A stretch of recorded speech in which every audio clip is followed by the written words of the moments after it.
Hello फिल्मी दुनिया, कैसे हैं आप। तो आज के इस वीडियो में हम बात करेंगे एक सीरीज़ की जिसका नाम है लूसीफर।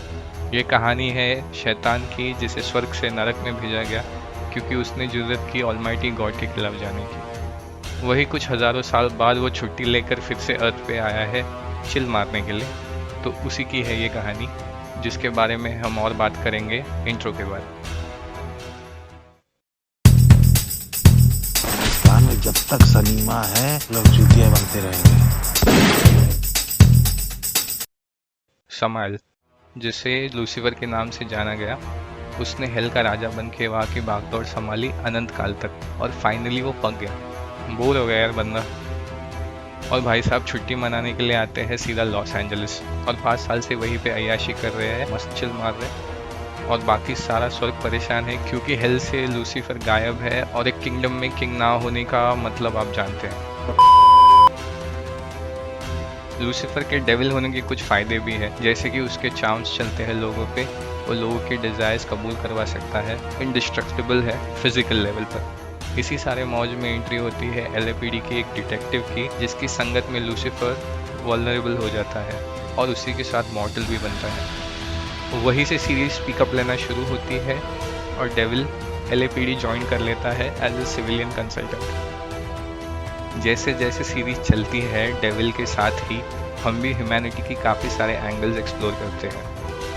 हर एपिसोड में एक क्राइम केस होता है जिसे सॉल्व करते करते लूसीफर अपने ही भीतर के कुछ सवालों के जवाब खोजने की कोशिश करता है और लूसीफर के साथ ही हम भी वही करने लगते हैं। इसमें रिलीजन वाइज काफ़ी ज़्यादा कंट्रोवर्सी हो चुकी है क्योंकि जिस पर्सनालिटी को इंसानों ने हज़ारों सालों से विलन बताया है उसको अचानक प्रोटैगनिस्ट दिखा गया। थोड़ा मुश्किल तो होगा ही लोगों को हजम करना, तो बहुत लोगों ने प्रोटेस्ट भी किया। मई 2015 में अमेरिकन फैमिली एसोसिएशन की एक वेबसाइट 1 मिलियन मॉम्स ने एक पिटीशन लॉन्च किया लूसीफर को एयर होने से रोकने के लिए। तो पिटीशन में ऐसा कहा गया था कि ये सीरीज सैटन को ग्लोरीफाई करेगी as a caring and likeable person in human flesh. तो पिटीशन की शुरुआत में कुछ 31,312 लोगों ने ये साइन किया था और प्रीमियर के डेट तक कुछ 134,331 सिग्नेचर्स इन्होंने जमा कर लिए थे। तो 1 मिलियन मॉम्स 1 मिलियन साइंस भी जमा नहीं कर सकी। क्या गुंडा बनेगा रे तू। पर फिर भी कंट्रोवर्सी चलती रही और फॉक्स ने 3rd सीजन को एज फिनाले डिक्लेयर कर दिया था और उसके बाद वो नहीं सपोर्ट करना चाहते थे लूसीफर को, जिसकी वजह से ही शायद जो शो रनर थे जो हैंडरसन, उन्होंने डिसाइड किया कि 3rd सीजन को एक बड़े क्लिफ हैंगर में ख़त्म करने के लिए, जिसकी वजह से शायद फैन सपोर्ट करने लगे और वही हुआ भी। सही खेल गया बेंच। फैंस ने चलाया #SaveLucifer। भाई ये हैशटैग बहुत काम करता है और देखते ही देखते #SaveLucifer बन गया नंबर 1 ट्रेंडिंग टॉपिक। और सेकंड हैशटैग ही पिकअप लूसीफर को भी आगे बढ़ाया गया ताकि कोई और स्ट्रीमिंग प्लेटफॉर्म आके लूसीफर को एयर करने के लिए राज़ी हो सके। फिर कुछ 1 महीने बाद जून 15, 2018 में नेटफ्लिक्स ने इस शो को 4 सीजन से पिक किया और इसी मूवमेंट की वजह से 4th सीजन के पहले एपिसोड का नाम भी सेव लूसीफर रखा गया। फिर लूसीफर मॉर्निंग स्टार ने एक कैमियो भी किया है एरो यूनिवर्स में।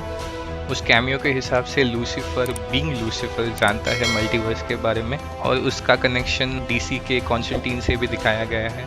जो DC जानते हैं और जो कॉन्स्टेंटीन को जानते हैं वो लूसीफर और जॉन कॉन्स्टेंटीन के बीच का संबंध भी अच्छी तरह से जानते हैं, तो उनके लिए तो ये ट्रीट ही था।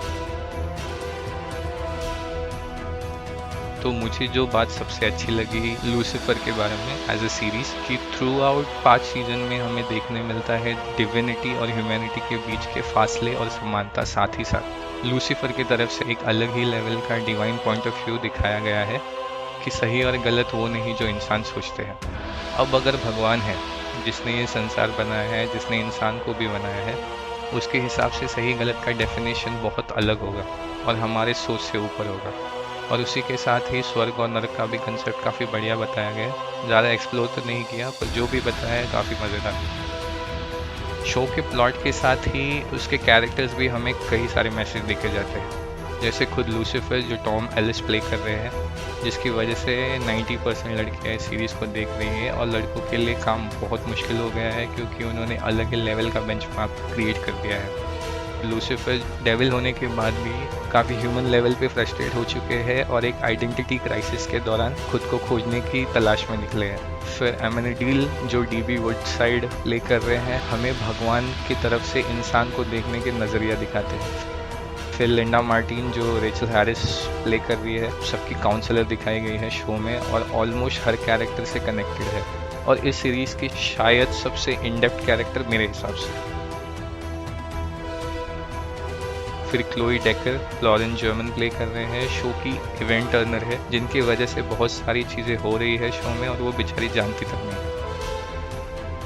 फिर डैन जो केविन एलेजेंड्रो प्ले कर रहे हैं वो भी डिटेक्टिव दिखाए गए हैं और इस सीरीज़ के सबसे ज़्यादा क्लोज ह्यूमन रिप्रेजेंटेशन। फिर एला लोपेज जो एमी गार्सिया प्ले कर रही है, काफ़ी पॉजिटिव कैरेक्टर दिखाई है सीरीज़ की कि खुद ऑलमाइटी एक्नॉलेज करें इनको। फिर मैजिकीन जो प्ले कर रही है एस्ली एन ब्रांड जो डेविल की हमसफर और खुद पर्पस की तलाश में रहती है पूरे टाइम, बहुत ही बैडस कैरेक्टर प्ले करते हुए। और फिर शार्लेट ट्रिसिया हेलफायर और नाम की तरह she is hot as hellfire. कैसी अपमानजनक बातें कर रहा है। और इनके कैरेक्टर जर्नी भी काफ़ी इंटरेस्टिंग है और भी कैरेक्टर्स है पर बहुत लंबा हो जाएगा। तो ओवरऑल बहुत ज़्यादा सही है लूसीफर। मैं टॉप शो में तो नहीं कहता पर मोस्ट इफेक्टिव शो में इसकी गिनती ज़रूर होनी चाहिए क्योंकि सिर्फ हॉटनेस नहीं प्रोवाइड करता है ये शो और काफ़ी सारी टेक अवेज है इस शो के जो हम हमारी ज़िंदगी से भी रिलेट कर पाए और शायद इम्प्लाई भी कर पाए।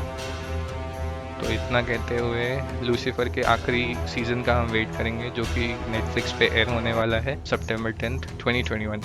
ज़रूर देखें पर उससे पहले बैकलॉग क्लियर कर ले अगर नहीं देखा तो। हम मालूम है तेरे बाप को मत सिखा, चल। अगर आपने लूसीफर देखा है तो प्लीज़ नीचे कमेंट कीजिए कमेंट बॉक्स में। अगर आपको ये वीडियो पसंद आया है तो लाइक कीजिए, अपने दोस्तों के साथ शेयर कीजिए। अगर कहीं से नए आ गए हो तो प्लीज़ सब्सक्राइब कर देना ताकि अगली बार नोटिफिकेशन आपको पर्सनली मिले। तो मिलते हैं अगली वीडियो में, तब तक फिल्में देखते रहिएगा। जय सिनेमा।